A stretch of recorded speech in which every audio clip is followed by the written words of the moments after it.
কিভাবে তোমার ভিডিওটা আই ক্যাচিং হয়ে উঠবে। দিনের এই সময়গুলোতে ভিডিও পোস্ট করলে কিন্তু তোমার ভিডিও ভাইরাল হবে। শুরু করলাম আজকের একটি নতুন দিন।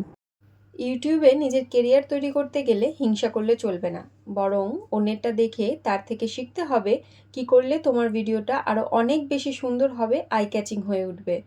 আমি এর আগের ভিডিওতেই তোমাদের সাথে শেয়ার করেছিলাম 10 মিলিয়নের ভিউজের ভিডিও তোমরা কি করে ক্রিয়েট করবে। তাতে তোমরা অনেকেই অনেক ভালোবাসা দিয়েছো। আমার মনে হয় তোমাদের অনেকের একটু হলেও সুবিধা হয়েছে। আজ আমি তোমাদের সাথে শেয়ার করব ইউটিউবে পোস্ট করবার সঠিক টাইমিং সম্বন্ধে। কোন টাইমে ভিডিও পোস্ট করলে তোমাদের ভিডিওগুলো ভাইরাল হবে সেগুলো আজকে আমি তোমাদেরকে জানাবো। হ্যালো, আমি মৌসুমি। তোমাদের সকলকে সাথে নিয়ে আজ একটা নতুন দিন শুরু করলাম। যেহেতু একা হাতে আমাকে সবটুকু করতে হয়, তাই সকালের দিকের কাজ করতে আমি প্রায় হাঁপিয়ে উঠি।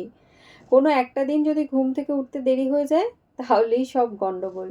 রাকা যেহেতু ভীষণ ছোট, তাই ও একা কিছুই করতে পারে না। মাঝে মধ্যে চেষ্টা করে মাকে হেল্প করে দেওয়ার, কিন্তু ও তো ছোট, একটা কাজ করতে গিয়ে আমার 10টা কাজ বাড়িয়ে দেয়। তোমাদের সাথে গল্প করতে করতে আমার কিন্তু বেশ খানিক কাজ এগিয়ে গেল। আগেই বলেছি আমি ভীষণ পরিমাণে টাইম ম্যানেজ করে কাজ করতে চেষ্টা করি। যেহেতু অনেকগুলো কাজ একসাথে করতে হয়, তাই টাইমের কিন্তু একটু খেয়াল রাখতেই হবে। যদিও টাইমের খেয়াল রাখা সব কিছুতেই প্রয়োজন, যেমন ভিডিও আপলোড করার সময় নির্দিষ্ট টাইম, সেদিকে ধ্যান রাখতে হয়। অনুকরণ করাটা কিন্তু অপরাধ নয়, কিন্তু অনুকরণ করাটা তোমার কতটা কাজে লাগছে সেই বিষয়ে খেয়াল রাখতে হয়। হয়তো তুমি কোনো বড় ইউটিউবারকে দেখছো, সে বিকেল 4টের সময় ভিডিও পোস্ট করছে, তুমিও তার দেখে ঠিক বিকেল 4টের সময় ভিডিও পোস্ট করলে, কিন্তু তোমারটা ভাইরাল হলো না।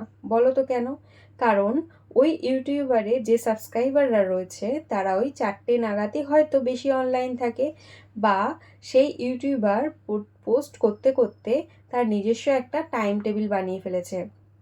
তার দর্শকেরা বা সাবস্ক্রাইবাররা ওই সময় ওই ইউটিউবারের ভিডিওর জন্য হয়তো ওয়েট করে থাকে।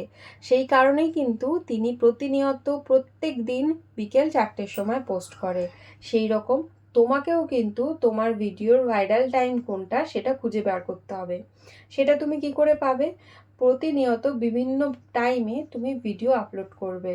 এরপর তুমি দেখবে কোন ভিডিওটাতে তোমার সবথেকে বেশি ভিউ আসলো। তাহলে তুমি বুঝতে পারবে ওই সময় যদি প্রত্যেক দিন তুমি ভিডিও আপলোড করো ইউটিউবে, তাহলে তোমার ভিডিওতে অনেক বেশি ভিউজ আসবে। এছাড়া তুমি দুপুর 2টো থেকে 3টে, বিকেল 4টে থেকে 5টা এবং সন্ধ্যে 7টা থেকে 8টার মধ্যে ভিডিও আপলোড করতে পারো। এই সময়গুলো কিন্তু দর্শকেরা অনেক বেশি অনলাইন থাকে। এই সময় আপলোড করা তোমার প্রত্যেকটা ভিডিও কিন্তু ভাইরাল হওয়ার চান্স অনেক বেশি থাকে। আজকের মতন এইটুকুই। দেখা হচ্ছে কাল একটি অন্য নতুন ভিডিওর সাথে। কালকেও তোমাদের জন্য কোনো ইনফরমেটিভ ভিডিও থাকবে, অবশ্যই আমার চ্যানেলটাকে সাবস্ক্রাইব করে আমার পাশে থাকবে। আজ আসি, টাটা।